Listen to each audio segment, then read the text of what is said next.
Assalamualaikum warahmatullahi wabarakatuh. Selamat datang di Praktikum Pemrograman Terstruktur Laboratorium Komputer Terpadu Fakultas Ilmu Komputer Universitas Muslim Indonesia.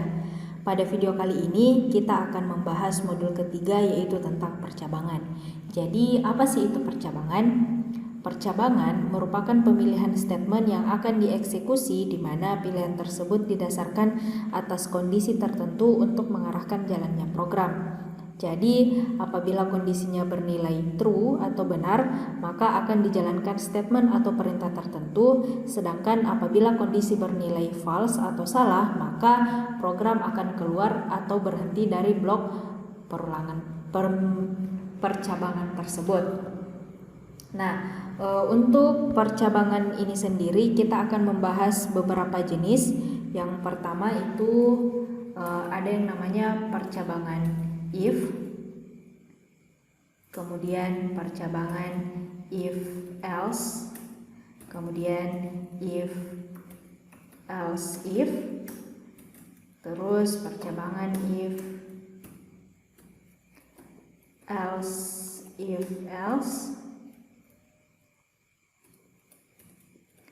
kemudian yang terakhir percabangan switch case.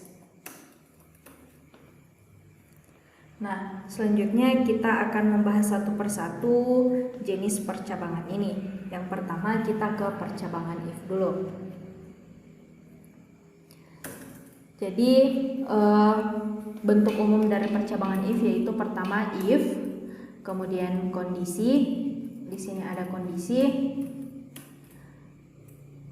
kemudian statement. Jadi seperti ini bentuk umum dari percabangan if. Apabila kondisi di sini bernilai benar, maka statement ini akan dijalankan. Apabila kondisi ini bernilai salah, maka program akan keluar dari blok percabangan dan tidak menjalankan statement apapun. Untuk percabangan if bisa juga kita tuliskan seperti ini. Misalnya kita memiliki lebih dari satu statement, misalnya kita punya di sini lagi statement 2, maka kita perlu menggunakan kurung kurawal. Jadi statement 1 dan statement 2 kita simpan di antara kurung kurawal ini.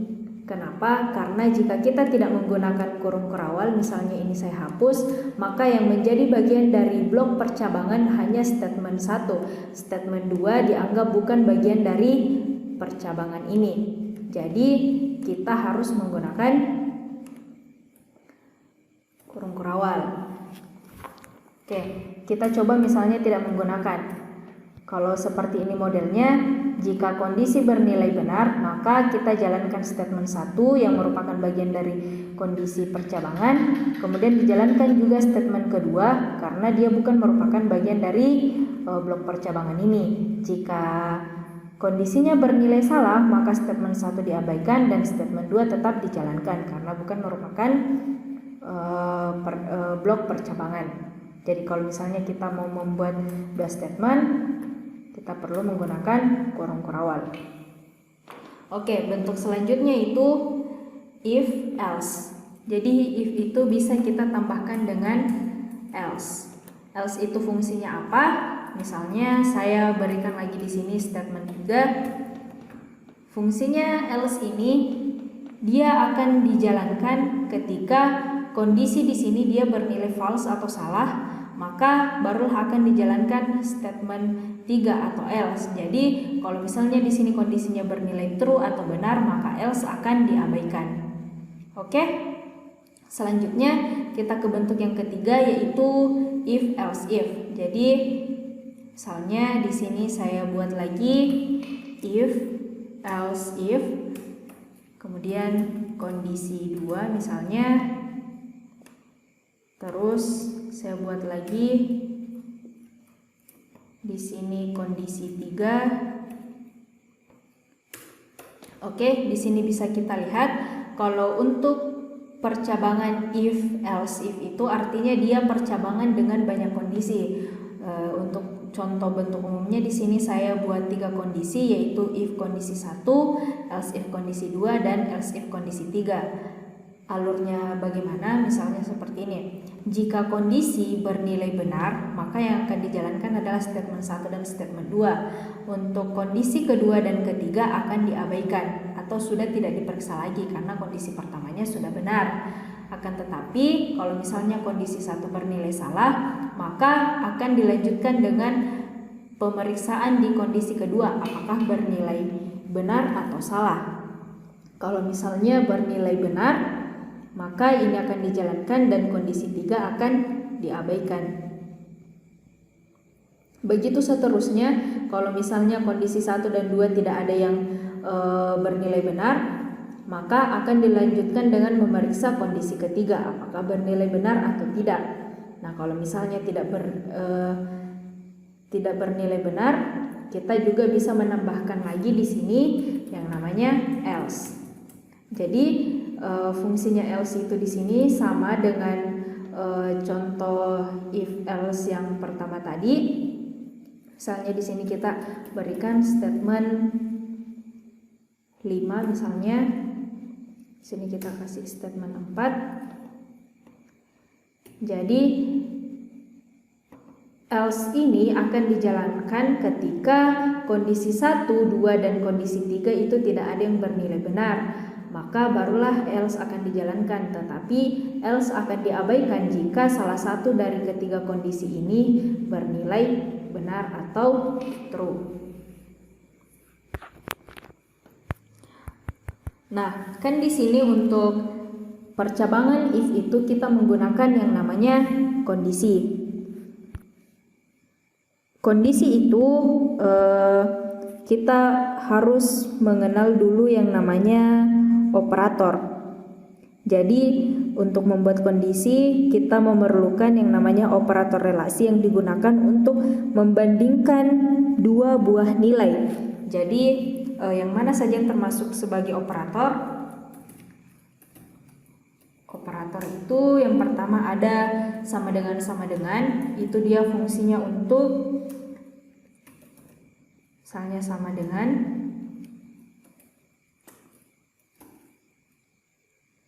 Ini untuk membandingkan dua buah nilai apakah nilai di sisi kiri sama nilainya dengan nilai yang ada di sisi kanan. Kemudian tidak sama dengan, terus ada lebih besar, lebih kecil, lebih besar sama dengan, lebih kecil sama dengan. Oke, jadi ini jenis-jenis operator, namanya operator relasional atau operator relasi. Jadi ini merupakan salah satu yang kita butuhkan untuk membuat sebuah kondisi. Oke, kita lanjut ke bagian switch case. Switch case itu sebenarnya merupakan bentuk lain dari percabangan if else. Bisa kita sebut sebagai pilihan ganda. Pilihan ganda dengan banyak pilihan. Untuk bentuk umumnya itu sendiri seperti ini. Switch. Kemudian di sini ada ekspresi.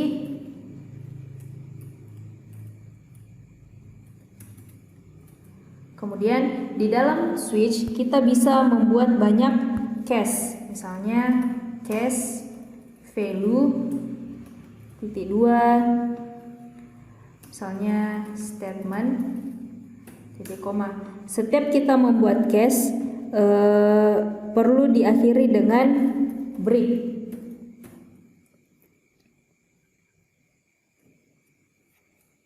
Misalnya saya buat lagi, saya di sini value 1, sini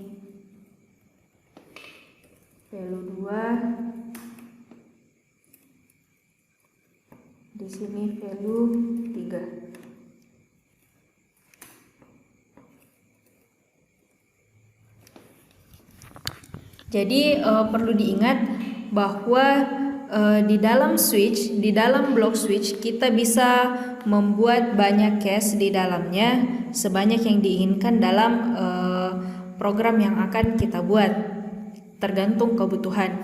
Kemudian pada value yang ini kita bisa isi dengan nilai yang nanti akan dibandingkan dengan variabel yang ada di ekspresi. Kemudian setiap case ini harus diakhiri dengan break. Fungsinya break itu untuk memberitahukan program untuk berhenti mengecek case berikutnya karena sudah ada case yang terpenuhi nilainya.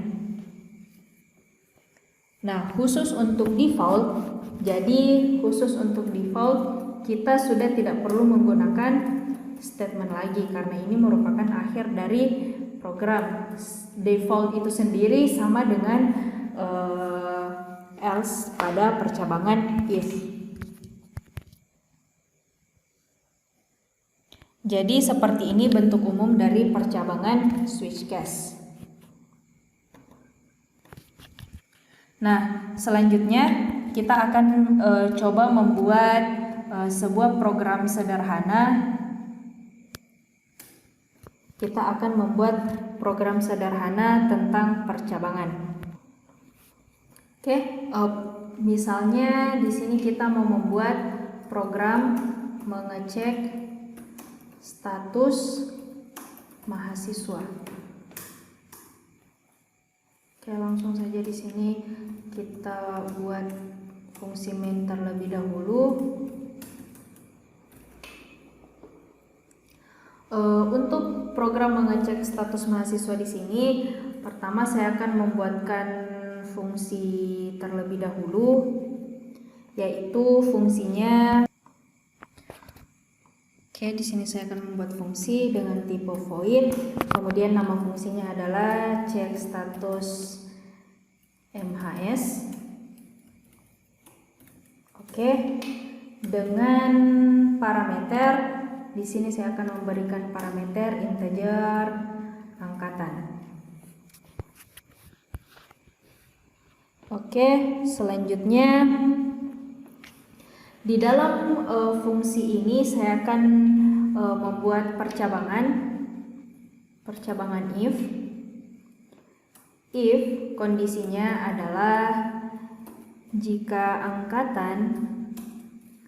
angkatan lebih kecil sama dengan 2015, maka akan menampilkan kalimat cout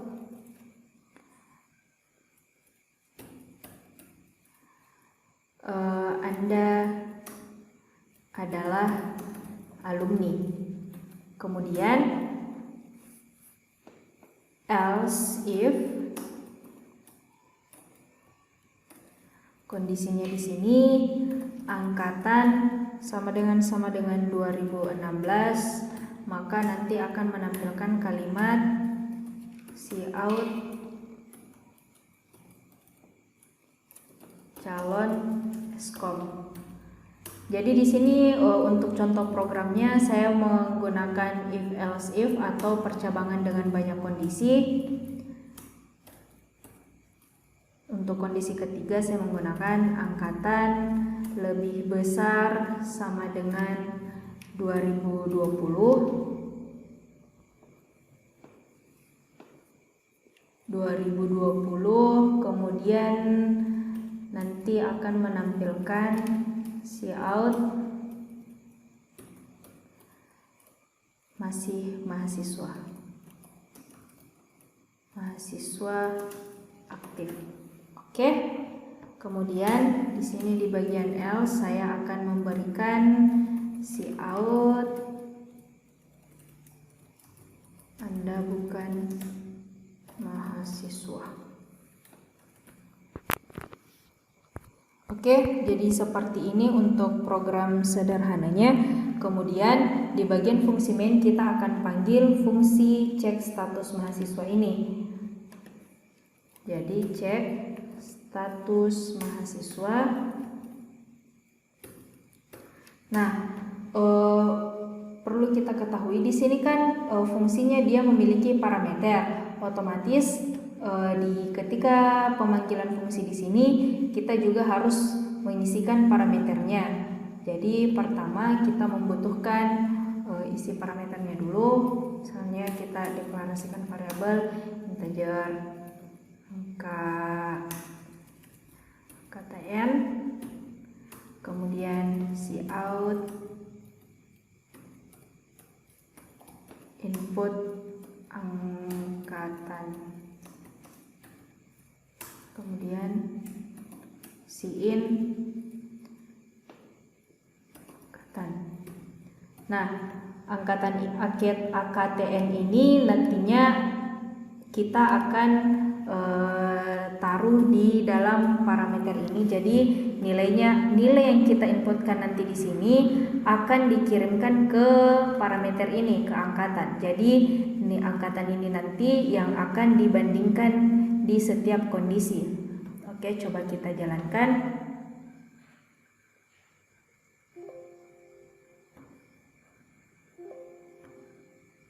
Oke, kita inputkan angkatannya misalnya 2014. Maka tampil Anda adalah alumni. Oke, kita coba lagi. Misalnya kita inputkan 2022. Maka tampil mahasiswa aktif. Harusnya kalau misalnya kita inputkan 2022 itu harusnya Anda bukan mahasiswa. Jadi di sini kita tambahkan kondisinya N angkatan lebih kecil sama dengan 2020. Kemudian di sini kan yang dihitung itu angkatan 2017. Oke, jadi kalau angkatan 2000 sama dengan 2017 dan lebih besar dari 2017, kemudian lebih kecil sama dengan 2020 angkatan yang kita inputkan, maka yang akan tampil adalah masih mahasiswa aktif. Lebih dari itu, maka dia tercatat bukan sebagai mahasiswa. Coba kita tes lagi, misalnya 2018 masih mahasiswa aktif. Kalau misalnya kita input selain di atasnya itu, misalnya 2024, nah yang tampil adalah Anda bukan mahasiswa. Jadi ini adalah salah satu contoh percabangan if else. Selanjutnya kita akan mencontohkan program sederhana switch case, yaitu untuk memilih mata kuliah, memilih matkul. Di sini saya akan buatkan juga sebuah fungsi, yaitu void, kemudian pilih nama fungsinya adalah pilih matkul. Kemudian di sini untuk parameternya saya juga berikan misalnya integer matkul. Kemudian di sini ada switch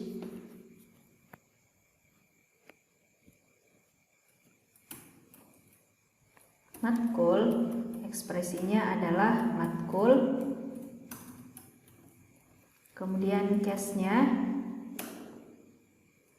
case 1 misalnya cout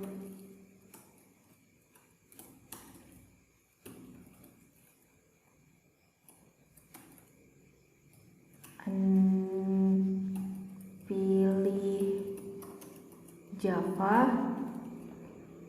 Kemudian di sini ada break.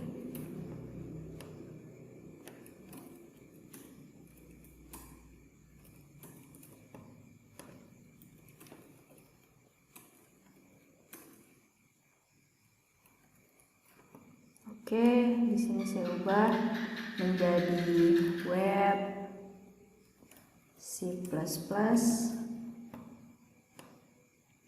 Kemudian misalnya basis data. Oke, Sebelum itu kita buatkan dulu di sini untuk pilihannya nanti cout,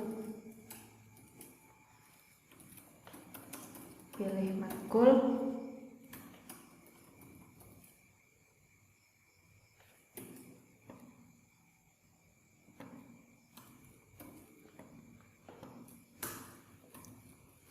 kemudian cout 1 Java,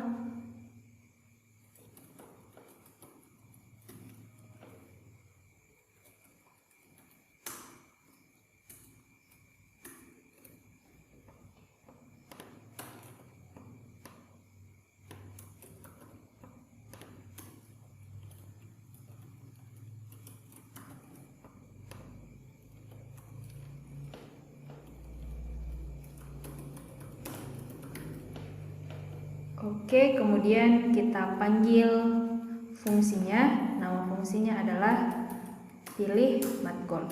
Kemudian jangan lupa di sini kan fungsinya dia memiliki parameter. Di sini kita deklarasikan integer matkul. Kemudian di sini ada lagi cout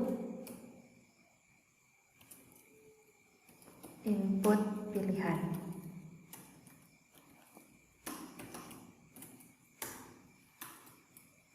Kemudian in matkul. Untuk parameternya di sini kita isi dengan matkul. Oke, coba kita compile. Pertama kita inputkan dulu angkatannya, misalnya 2016. Oke, di sini tampil Anda adalah alumni. Kemudian ada perintah untuk memilih mata kuliah. Pilihannya adalah 1 Java, 2 Web, 3 C++, 4 basis data. Jadi nanti di sini kita tinggal memasukkan angka 1 sampai 4. Misalnya saya memilih 1. Maka akan tampil pilih Java. Oke, di sini saya lupa menambahkan misalnya default, misalnya cout tidak ada dalam pilihan. Oke, kita coba jalankan lagi. Saya pilih 2017, kemudian saya pilih misalnya 6. Maka tampil tidak ada dalam pilihan. Jadi default itu dia sama dengan else. Kemudian untuk default kita tidak perlu menggunakan break. Oke, kita contohkan bagaimana kalau misalnya bagian break kita hapus. Apakah yang akan terjadi? Sesuai dengan fungsinya yang tadi saya jelaskan, kalau break itu berfungsi untuk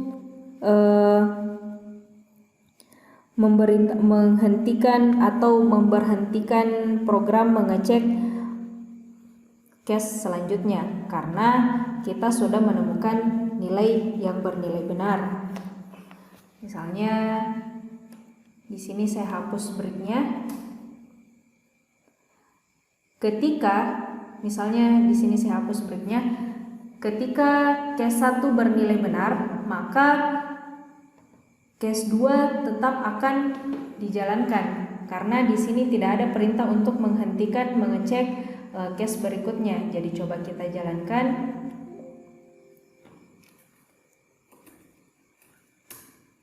Misalnya kita pilih 1, maka yang tampil adalah pilih Java dan pilih web. Kenapa? Karena di sini tidak ada break. Ingat bahwa break itu dia berfungsi untuk menghentikan pemeriksaan case selanjutnya karena sudah ada case yang bernilai benar. Jadi kalau misalnya di sini dihilangkan case-nya, walaupun di sini case 1 sudah bernilai benar, tapi case 2 tetap akan dijalankan karena di sini tidak ada break. Jadi itulah pentingnya kita menggunakan break. Selanjutnya ada lagi yang namanya nested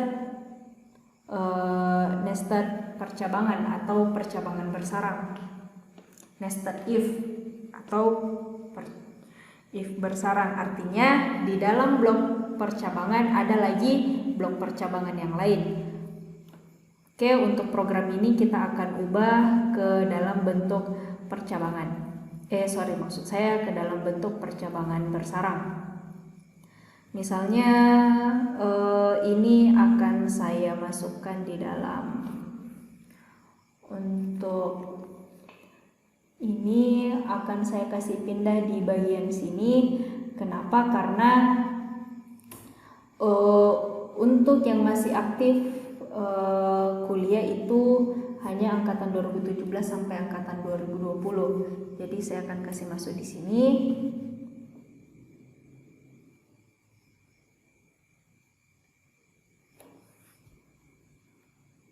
Kemudian ini kita hapus saja.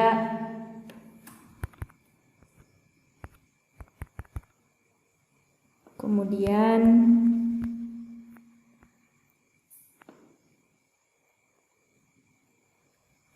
ini akan kita pindahkan ke bagian atas.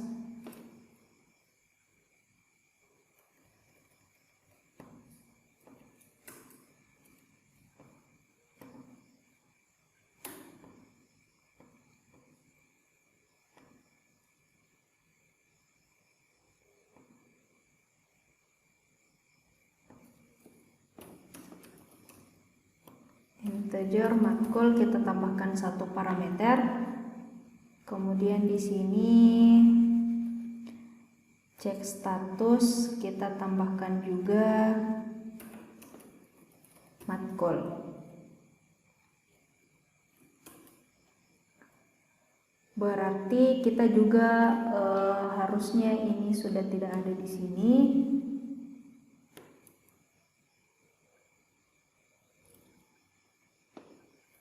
Kita coba saja dulu.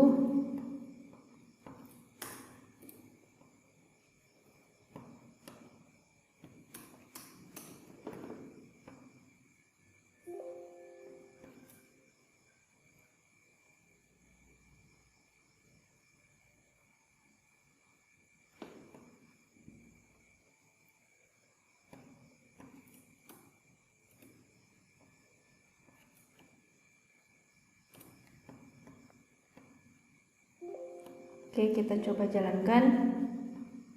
Kita input angkatan misalnya 2018, maka kita disuruh untuk menginputkan pilihan misalnya 1. Kenapa dia tidak tampil? Karena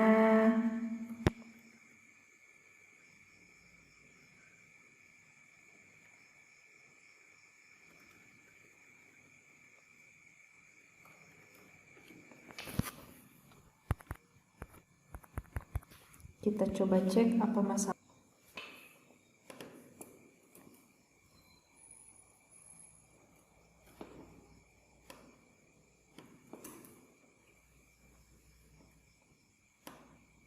Oke, ini kita hapus.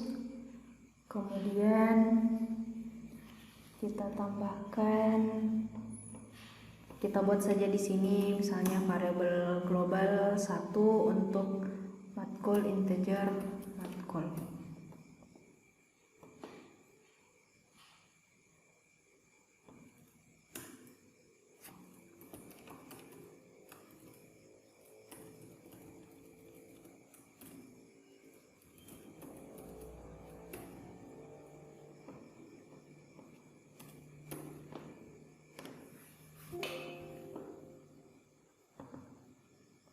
Parameternya kita hapus, kita ubah ke bentuk semula. Ini kurang 1.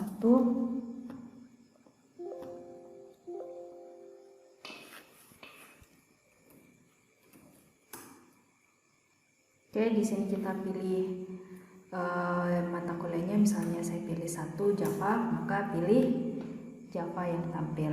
Jadi ini adalah salah satu contoh percabangan bersarang, yaitu percabangan if else if di dalamnya itu ada switch case. Nah, bisa juga switch case di dalamnya ada if else if ataupun if else. Oke, jadi seperti ini bentuk untuk percabangan. Mungkin cukup sekian penjelasan dari saya. Lebih dan kurangnya mohon dimaafkan. Assalamualaikum warahmatullahi wabarakatuh.